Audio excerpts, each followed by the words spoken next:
On the morning of June 29, 1692, the iron-barred cell in the Salem jail that had held 9 accused women was discovered empty. The heavy oak door remained bolted from the outside. The single window was too narrow for any grown woman to slip through. And the jailer, a man named Corwin, swore before God and the magistrates, music, that he had not slept a single moment that night. The 9 women were meant to hang at dawn. By the time Reverend Nicholas Noyes arrived to offer a final prayer over them, the cell held nothing but 9 wooden spoons laid in a perfect row on the stone floor, along with a small pile of what the constable would later describe, in a letter that vanished from the court record within a fortnight, as hair, freshly cut, wet, and still warm to the touch of a trembling hand. What happened inside that cell between midnight and 5 o'clock in the morning has never been officially acknowledged by the Commonwealth of Massachusetts. The names of those 9 women were removed from the execution roster so completely that most historians today believe they were never charged at all. But in the basement of the Essex County Archive, inside a sealed box marked only with a date and the word incident, there are documents that tell a different story. A story of land, of money, of 3 men in a cellar at midnight, and of a bargain made by 9 desperate women that would bind their descendants into silence for more than 300 years. Before we continue with the story of the 9 women of Salem, if you enjoy dark American mysteries told with the detail they deserve, take a moment to subscribe to Liturgy of Fear and hit the notification bell. And let me know in the comments which state or country you are listening from tonight. Now, to understand what happened in that cell, we must go back to the spring of that same year, to a village already beginning to consume itself from within. Salem Village in 1692 was not the Salem that modern visitors picture. It was not a town of picturesque wooden houses and cobbled streets. It was a poor, wind-scoured farming parish of perhaps 550 souls, set apart from the wealthier port of Salem town, with which it had been at legal and religious war for nearly 2 decades. The village wanted independence. The town refused to grant it. The village wanted its own meeting house, its own minister, its own tax authority. But the town ruled that Salem Village was a subordinate parish and would remain so. Out of that long, grinding resentment came 2 factions. On one side stood the Putnam family and their allies, farmers of the western uplands whose fortunes had been slowly declining for a generation as the Atlantic trade made the eastern merchants rich. On the other side stood the Porter family and their allies, tied by marriage and business to Salem town, to the shipping trade, to the new economy rising out of Boston and Marblehead. For nearly 20 years, these 2 factions had fought over every pew assignment, every tax levy, every ministerial hire, every foot of disputed boundary. By the winter of 1691, the hatred between them had become the defining fact of village life. Children learned to cross the common ground by a particular path because the other path led past the house of a family whose name their father had told them never to speak. Women learned not to sit beside certain other women at meeting because a generation of grievance sat between them on the bench. Men learned to carry a club when they walked the roads after dark, not from fear of wolves or bears, though those still prowled the edges of the village in those years, but from fear of their neighbors. It was in that winter, in the parsonage of Reverend Samuel Parris, that 2 young girls, Betty Parris and Abigail Williams, began to exhibit what the village physician, William Griggs, could only describe as the hand of the evil one. They convulsed upon the kitchen floor. They spoke in voices not their own, deep voices, scraping voices, voices that seemed to come from behind their teeth rather than from inside their throats. They complained of being pinched, pricked, bitten by unseen hands. Marks appeared on their arms and legs, small red welts that no one had seen administered. And when pressed to name their tormentors, they named 3 women, all of them outsiders, all of them without male protectors in the village, a slave woman from Barbados named Tituba, held as property in the parsonage itself, a beggar woman named Sarah Good, with a reputation for foul speech and for pipe smoking on her neighbors' doorsteps, and a half-recluse named Sarah Osborne, who had married a man much younger than herself after the death of her first husband and who had been the subject of village rumor for a decade. Within weeks, the circle of accusers had grown beyond those 2 girls to a company of 7, then 12, then more. Within months, it had consumed all of Essex County. Respectable farm wives stood in the meeting house and fell to the floor crying that the specter of a neighbor was tormenting them from across the room. Children of 11 and 12 testified under oath to things they could not possibly have witnessed. And the magistrates, John Hathorne and Jonathan Corwin, who had been dispatched from Salem town to investigate, made a fateful decision in the first week of March. They decided that the girls were telling the truth and that the spectral evidence they offered, visions of the accused tormenting them in forms invisible to anyone else, would be accepted, music, in the preliminary examinations. This was a decision without legal precedent in English common law. It was a decision that would, within 6 months, put 150 people in chains. And it was a decision that, as certain men among the Putnam family quickly realized, could be steered. By the time the Special Court of Oyer and Terminer was convened in June of 1692, under the authority of the new royal governor, Sir William Phipps, more than 150 people had been accused, and the jails of Salem, Ipswich, Boston, and Cambridge were overflowing. The Salem jail itself was not a building designed for the purpose. It was a converted house on Prison Lane, a 2-story structure of rough-cut timber and fieldstone, with a cellar that had been crudely reinforced with iron bars and a single oak door. The air in that cellar was said to be so foul in the summer months that the jailer's wife refused to bring the prisoners their meals and sent instead a serving girl of 14, who covered her face with a vinegar-soaked rag each time she descended the steep wooden steps. The walls of the cellar ran with moisture even in dry weather. The floor was packed earth for the first 3 feet and then stone. The seam between the two was a breeding ground for rats, which no amount of poison or terrier work could fully control. Prisoners complained of being bitten in their sleep. Several of the older women developed sores that would not heal. The smell, according to a letter written that June by a visiting minister from Ipswich, was like nothing he had ever encountered in his life, a compound of human waste, rotting straw, standing water, and something else, something sweeter and more private, which he could not identify and which, he wrote, he prayed never to encounter again. The women held there in June of 1692 were chained by the ankle, not to each other, but to iron rings driven directly into the stone walls. This was not standard procedure. It was done at the specific written order of Magistrate John Hathorne, who believed, and wrote openly in his letters to Cotton Mather in Boston, that witches could travel in spectral form through solid walls if left unchained and could afflict the godly even from within their place of confinement. Hathorne further ordered that the prisoners be searched upon their entry into the cellar for what were called witch marks, meaning any unusual spot or protuberance on the body which might be used to nurse a familiar spirit. The searches were conducted by a party of respectable village matrons. And the reports, which are preserved in the Essex County Court files, make for some of the most disturbing reading to survive from that season. Women in their 50s and 60s were stripped naked and examined in every fold and crease of their bodies by women they had known for 30 years, women who had stood at their weddings, women who had helped them bury their children. The searches took, on average, 2 hours. The women who had been searched were returned to the cellar without their undergarments, which were retained as evidence. They sat on the stone floor in their torn shifts, some of them weeping, some of them praying, and some of them staring at the low ceiling in a silence that their fellow prisoners found more frightening than any tears. The 9 women in the cell on the night of June 28 were not, for the most part, the women whose names we remember today from the Salem trials. They were not Bridget Bishop, who had already been hanged on the 10th of June, the first of the condemned to die on Gallows Hill. They were not Rebecca Nurse or Sarah Good or Elizabeth Howe or Susanna Martin or Sarah Wilds, who would hang together in a mass execution on the morning of July 19th, their bodies left to swing from the oaks on Gallows Hill for most of the day before being cut down and thrown into the shallow crevice in the rock that has ever since been known as the Witch's Hole.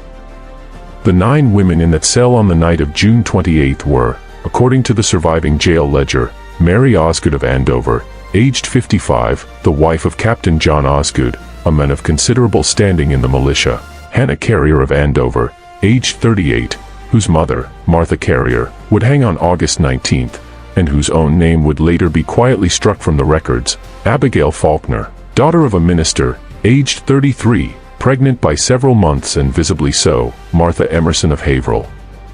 Aged 29, Sarah Cloyce of Salem Village. Aged 51, sister of Rebecca Nurse, whose composure in court had been both remarked upon and feared. Mary Toothaker of Billerica. Aged 40, Rebecca Eames of Boxford. Aged 48, Deliverance Hobbs, whose age is given in the ledger as about 40 but who was in fact closer to 35, a woman who had initially confessed to witchcraft and then recanted, making her the most hated of the accused among those who had not confessed, and a ninth name that has been deliberately scratched from the ledger so thoroughly that the parchment beneath, music, is worn through, as if someone had taken a knife to it in a state of great agitation and worked at it for some length of time, leaving only a pale oval where a name had once been written in a clear secretary hand. What these 9 women had in common was not, as one might first expect, their poverty or marginal status. On the contrary, every one of them, with the possible exception of the 9th name, was the wife or daughter of a landholder of significant standing in the northern part of Essex County. And every one of them came from a family that held contested title to property along the disputed boundary between Salem Village and the town of Andover, a boundary which had been the subject of 3 separate surveys since the 1660s, none fully agreed to by both parties. And every one of them had, in the weeks, snorts, immediately before their arrest, either refused to sell their land to a Putnam agent, or had filed a petition of protest with the Essex County Court against the most recent survey, or had done both. This pattern does not appear to have been noticed at the time. It would not be noticed for another century and a half. And when it was at last noticed, the men who noticed it would not live long enough to see his observation published. The event that would come to be called, in those few private letters that survived, the incident, took place on the night of June 28, 1692. It was a Tuesday. It had rained heavily in the afternoon, a summer storm rolling in off the Atlantic, and the roads leading into Salem Village were deep in mud by the time the sun began to set. The sun set that evening at around 8:27, and by 9 o'clock, the last lamps had gone out in the village windows, and the last of the dogs had been called in from the yards. The air was heavy with the smell of wet grass and of the ocean 3 miles to the east, and the frogs in the marshes along the river were loud enough that a man walking the post road could hear them from a quarter-mile away. The jailer that summer was George Corwin, a cousin of the magistrate, who had been appointed to the position that spring after the previous jailer, a man named Bridget, had died suddenly of what was officially recorded as a fever, but which had been, according to village gossip, a rather more complicated death. Corwin was 36 years old, a man of modest intelligence and considerable ambition, married without children. On that particular night, he was accompanied by 2 constables, Joseph Herrick, a man of 45 with a wife and 7 children and a reputation for piety, and John Putnam the younger, aged 24, a nephew of Thomas Putnam. The 3 men had been drinking cider from a large stoneware jug, which had been delivered to the jail that afternoon by a serving boy from the tavern at the sign of the King's Head in Salem town. The jug was later found on its side in the jailer's room with most of its contents soaked into the floorboards, the wood beneath stained dark, music, in a pattern roughly shaped like a hand. Neither the serving boy nor the tavern keeper could later remember who had ordered the jug of cider, or how it had come to be delivered, or who had paid for it. The records of the King's Head for that month, which ought to have shown the transaction, had been lost in what the tavern keeper described as a small fire in his ledger room, a fire that had destroyed only the month of June and had not spread further, and which the tavern keeper himself had not witnessed, having been, he said, out of town at the time. At approximately 11 o'clock in the evening, according to Joseph Herrick's later deposition, the cider began to have an effect unlike any the men had drunk before. It was not the effect of drunkenness. Corwin reported a heaviness in the limbs, a humming in the ears, and a strong desire to lie down upon the earthen floor. His hands, he said, felt as if they were wrapped in wet wool. His tongue, music, felt too large for his mouth. When he tried to speak to Herrick, his words came out slow and thick, as if he were speaking from under deep water, and Herrick had to lean close to make sense of them. Putnam the younger became ill and vomited twice into the back garden behind the jail, then sat down on the doorstep and wept for reasons he was afterward unable to explain. He would say later that he had been thinking of his mother, who had died when he was 9, and that for the space of perhaps an hour he had been unable to remember her face, and that this had filled him with a grief so sharp he could not bear to remain, music, inside the building. Herrick, by his own account, remained conscious longer than the other two, though he too felt the heaviness and the humming. He sat upright in his wooden chair against the wall of the jailer's room, clutching a Bible that had belonged to his father, and began to recite under his breath the 23rd Psalm, which he had memorized as a boy of 7. He recited it perhaps 20 times, and it was he who heard, at some point between midnight and 1 o'clock in the morning, what he described as a sound of women weeping, a quiet, continuous weeping that did not rise and fall as natural weeping does, but maintained a single low note, like a string being drawn across a viol. The sound came, he said, from directly beneath him, from the cellar. And then, more disturbing than the weeping, a sound, music, of women laughing, not loud laughter, not hysterical laughter, but a quiet, companionable laughter, as if at a small joke shared among friends who had known each other a long time, the kind of laughter that would follow a remark made in an ordinary kitchen on an ordinary afternoon. And then, no sound at all. The silence, Herrick said, was worse than either the weeping or the laughter had been. He did not, he swore later, go down into the cellar. He did not, he swore later, hear the oak door open. He did not hear the bolt slide back. He did not hear footsteps on the cellar stairs. And this, as he would come to confess on his deathbed, was the first lie of his later life. When the three men came fully to themselves at approximately 4:30 in the morning, with the first gray light beginning to show in the eastern sky over the roofs of the village, and the first birds beginning to call in the elms around the jail, Corwin rose stiffly from the floor, where he had at some point lain down, took the keys from the peg in the jailer's room, and went down the narrow stairs to the cellar to rouse the prisoners for the walk to Gallows Hill. The walk was perhaps a mile from the jail to the place of execution, up a gentle rise of rocky ground past 2 farms and a small orchard and along a stretch of pasture that had been trampled by the feet of previous condemned and of their spectators. Corwin had made the walk 8 times already that summer. He knew every stone in the music road. He expected to make it a 9th time with 9 prisoners within the hour. He unlocked the heavy oak door of the cell.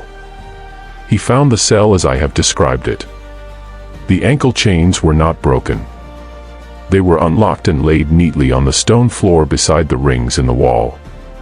The keys to those ankle chains hung, as they always did, on a peg in the jailer's room, 2 floors above, behind a door that had been bolted from the inside. The 9 wooden spoons lay in a perfect row in the center of the floor, evenly spaced, their handles all pointing toward the door. The small pile of hair lay beside them, and there was nothing else. No bodies, no torn clothing, no marks on the walls, no mud on the floor to suggest that the music women had been dragged out through any passage. The single high window, far too narrow for even a small child to pass through, was still shuttered and barred. Corwin sat down on the stone floor of the cell and did not speak for nearly an hour. When he at last rose, he went upstairs, told Herrick and Putnam what he had found, and then the 3 of them stood in the jailer's room in silence for a long time before any of them dared to speak. It was Herrick who spoke first. And what he said, according to Corwin's later private statement, was this: "We must agree now on what we saw before anyone else is told." In the decades that followed, Salem village tore itself apart over what had happened in 1692.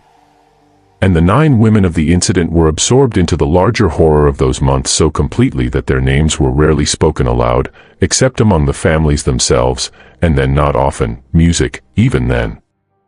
The parish records show that by 1697, 5 of the 9 families had relocated, 3 to Connecticut, 1 to the province of New York, and 1 to a settlement in what is now southern Maine. The 6th family, the Osgoods, remained in Andover but ceased attending any organized church until the 1730s. And when they did at last return to church attendance, it was to a church of a different denomination in a different town, under a minister who had no knowledge of the family's history.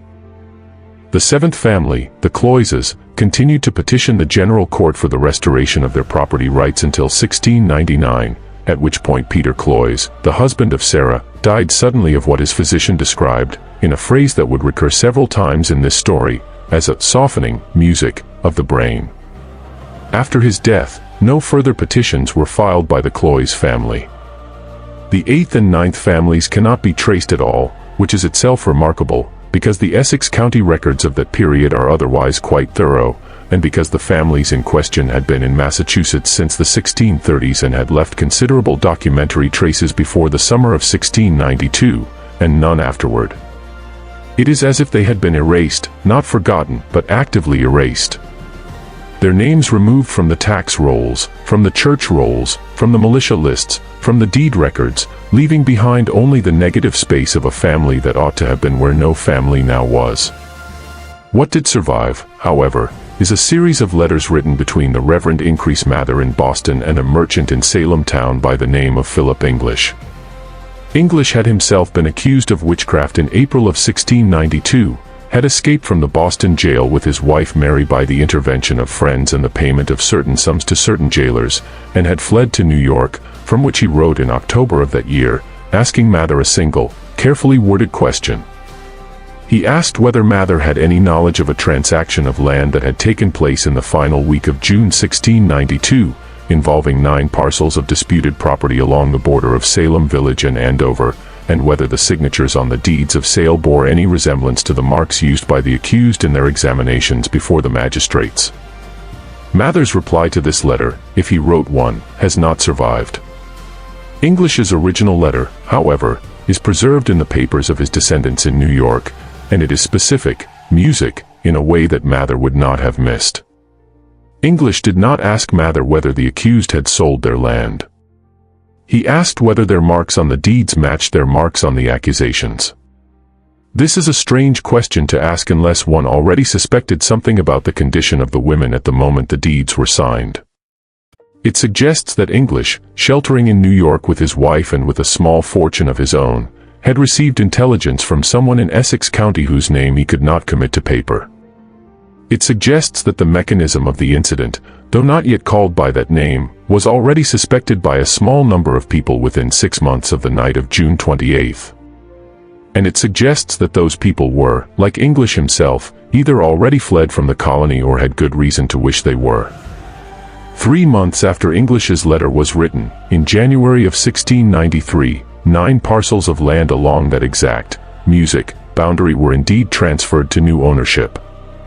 The new owners were, in every case, men connected by marriage or business to Thomas Putnam, one of the most active accusers in the Salem proceedings, a man who, in the space of 18 months, had made formal accusations against more than 40 of his neighbors, and whose handwriting appears on more of the complaint documents than any other individual's. The original owners on the deeds, the 9 women of the incident, had signed with crosses rather than with their own names, which is notable because several of them, including Mary Osgood and Abigail Faulkner, were demonstrably literate and had signed other documents in their own hand earlier that same year. Mary Osgood, for instance, had signed her name in a clear and careful hand on a parish subscription list for the relief of the poor in March of 1692, 3 months before her arrest. The Mary Osgood of the January 1693 deed signed only with a cross. And the crosses on the deeds, when compared by a suspicious clerk in the Essex Deeds Office some 20 years later, matched in precise detail the crosses the same women had made on the accusation documents that had sent them to the cellar in the first place. Not approximately, precisely, down to the angle of intersection and the slight hook at the end of the lower stroke. The clerk who made this observation, a man by the name of Ebenezer Bowditch, died of a fall down the stairs of his own home within a week of making the report. His notes on the matter, which had been drafted, music, but not yet submitted, were never officially entered into the record. His widow, music, questioned afterward by a neighbor who had been a friend of her husband, said only that in the days before his death, he had been unable to sleep and had walked the rooms of the house from midnight until dawn, murmuring about crosses and signatures and a cellar he had never himself seen. The widow did not remarry. She moved some months after the funeral to her sister's home in the town of Newbury, and she took with her, according to neighbors who helped her pack, only the clothes on her back in a small wooden box, which she would not allow anyone else to touch.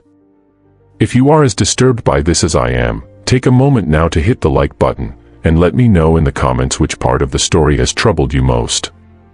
Your thoughts help more people find these forgotten histories. And every comment tells the algorithm that stories like this deserve to be seen. The investigation into what had truly happened on the night of June 28 began in a quiet and unofficial way in the year 1710, when the General Court of Massachusetts passed an act reversing the attainders of many of those convicted in the Salem proceedings and granting financial restitution to their families. The families of the 9 women of the incident did not apply. This, too, was remarked upon at the time.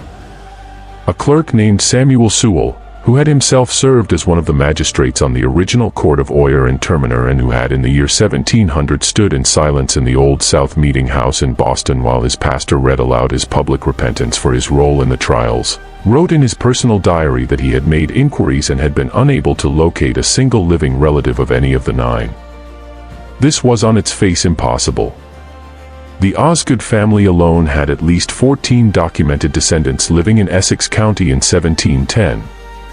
The Cloyses had direct relations in Salem village itself. The Faulkner line had branched into 3 separate households by the 2nd decade of the new century. But when Sewell, acting on his own conscience and without official authority, traveled to Andover in the autumn of 1711 and presented himself at the Osgood homestead, he was received by a man who claimed the name of Osgood but who refused to discuss the matter of Mary Osgood, his own mother, and who asked Sewell to leave the property before the sun set below the hill west of the house.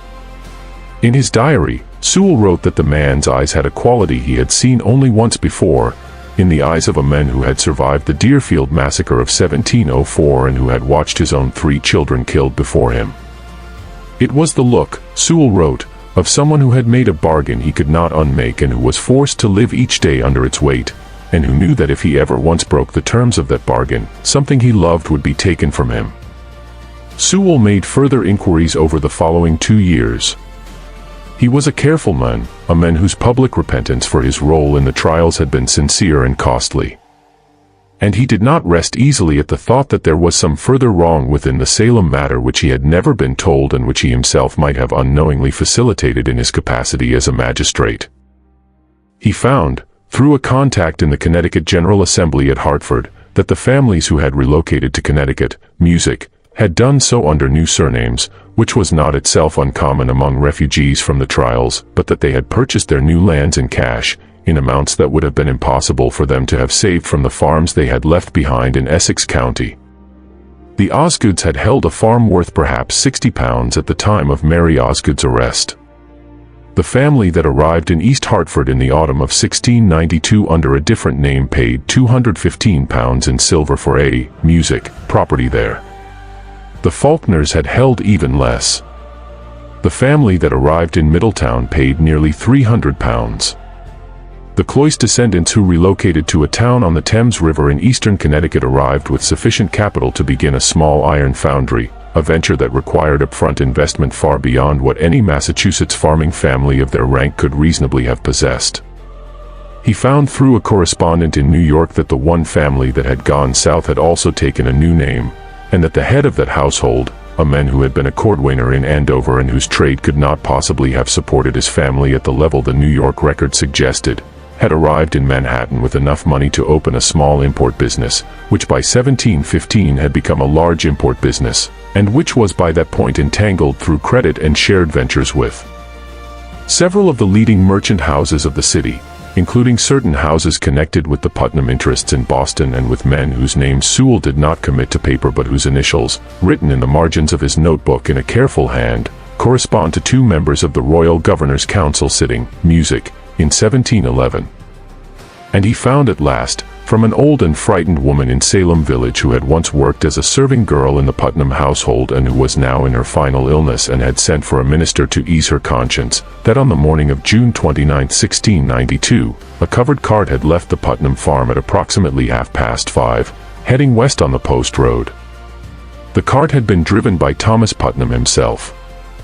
It had been accompanied by 2 riders whom the woman could not see clearly in the dawn light and whose faces she had been warned later that same morning not to attempt to remember. And it had been loaded, she said, with 9 bundles of what looked in the gray dawn light like folded laundry. But the bundles, she said, had breathed. She had watched from the kitchen window as the cart passed by on the far side of the rail fence, and she had seen the canvas rising and falling, 9 separate rhythms, not quite in time with one another. And she had turned away and set to kneading bread and had not spoken of it to anyone, not even to her husband, for 39 years. She had held it inside her, she told Sewell, for so long that when at last she spoke the words aloud, she could not be sure whether she was remembering the thing itself or remembering the many times she had remembered it. But the bundles had breathed. Of that she was certain. Sewell noted in his diary at the end of his account of this interview that the old woman had died 2 nights after speaking with him, in her own bed, of what the attending physician called a stoppage of the heart. The minister who had heard her final confession, the men who had brought her to Sewell, died 3 weeks later of a fall from his horse on a stretch of road he had ridden every week for 20 years. Sewell never published his findings. He could not, because the implications were too dangerous for the fragile peace that had been restored to Essex County after the trials, and because the men who would have been implicated, though several were by then dead, had powerful descendants who still sat in the general court, in the pulpit, in the magistracy, and in the counting houses of Boston. He confined his investigation to a bound notebook of good calf leather, which he placed at some point in the 1720s inside a locked drawer in his personal library in Boston. He told his son, the 2nd Samuel Sewell, that the contents of the drawer were not to be read by any living person, and that if the house should ever pass out of the family, the drawer was to be emptied and its contents burned unopened. The 2nd Samuel Sewell kept this promise. The 3rd did as well. The notebook would, music, not be opened again until 1843, when a great-great-grandson of the original, a young divinity student at Harvard named Jonathan Sewell Rogers, broke the lock in search of a particular sermon he had been told was kept there, a sermon by the original Samuel Sewell on the text of the 90th Psalm, which the family believed to be preserved among his private papers. What Jonathan Sewell Rogers found instead was the notebook, and inside the notebook, tucked between 2 pages that dealt with the old man's inquiries into the incident, was a single folded sheet of parchment that did not appear to be in Sewell's hand. The parchment was an affidavit signed by the Constable Joseph Herrick in the year 1717, which is to say, the year of his death. Herrick had dictated it, the affidavit stated, to a reverend in Wenham named Joseph Garish, because he had been unable to die without confessing what he had seen on the night of June 28, 1692. He had come to the Reverend on a Tuesday morning in February of 1717, a man of 70, clear's throat, years by then, his body thin and shaking with what he called a sickness of his bones. And he had asked to dictate a confession on condition that it not be read to anyone until after his death. The Reverend Garish, recognizing that the man was not long for this world, had agreed. Herrick wrote, or rather, the Reverend Garish wrote for him, that he had not in fact remained in the jailer's room that night. He had gone down the cellar stairs at some point after midnight, drawn by the sound of the weeping and then by the sound of the laughter. And he had done so against the specific instructions of George Corwin and against what remained of his own judgment. He had moved in his stockinged feet, he said, without his boots, so as to make no sound on the wooden steps. He had carried no light. He had held his father's Bible in his right hand as a talisman and a shield. The oak door of the cell had been unbolted when he reached the bottom of the stairs. It stood slightly ajar, and a faint light, the color of a candle, but steadier than any candle he had ever seen, came from inside. The chains on the ankles of the 9 women had been unlocked and neatly coiled on the stone floor. And standing inside the cell had been 3 men he recognized. One was Thomas Putnam. He stood near the door with a small lantern in his hand, the kind used in barns and outbuildings, and he was looking at the 9 women with what Herrick described as the expression of a man counting his sheep before a sale. He nodded once to someone out of Herrick's line of sight. One was the village constable's superior, a man he declined to name in the affidavit, but described only as a figure of high office in Essex County, a man whose voice Herrick recognized from having heard it pronounce sentence in the courthouse not many days before. The man was standing slightly behind Putnam with his hands clasped in front of him, and he wore, Herrick said, the coat he had worn on the bench. He had not taken the trouble to change his clothing for this particular work. Herrick's refusal to name this man is the most heavily commented upon feature of the affidavit in the 2 transcriptions that survive, and has been the subject of several scholarly conjectures, none of them yet proven. The list of men who held high office in Essex County in June of 1692 and who could have been present at that hour is not long, perhaps 6 names. 5 of those names are still honored today in the naming of streets, of schools, of charitable foundations. The 6th has been largely forgotten, and is the name that most of the researchers who have considered the question have privately settled upon, though none has yet been willing to publish the conclusion. And one was a man Herrick had never seen before in his life, a man in a dark travel cloak, a man whose face Herrick could not now, even on his deathbed, even under the weight of his coming judgment, quite bring himself to describe, except to say that the man was carrying a leather satchel about the size of a small traveling bag, and that the leather satchel was moving. It moved, Herrick said, in a slow and regular rhythm, as if something inside it were breathing. But the rhythm was not quite the rhythm of breath. It had pauses in it where no lung would pause. It had quickenings in it where no lung would quicken. The man in the cloak, Herrick said, held the satchel at his side as if he had been carrying it for a very long time and had grown used to its movement. The women in the cell, Herrick wrote, were sitting in a row on the stone floor, not speaking, not weeping, not moving. Their wrists had been bound one to the next with lengths of what looked like ordinary rope, but which, Herrick said, made no sound when the men in the cloak gestured for them to rise. Their feet were bare. Their eyes were open. And each one of them, Herrick wrote, was looking directly at him. Not one. All of them. At the same moment. As if they had all 9 of them known, before he had known it himself, that he was there at the foot of the stairs.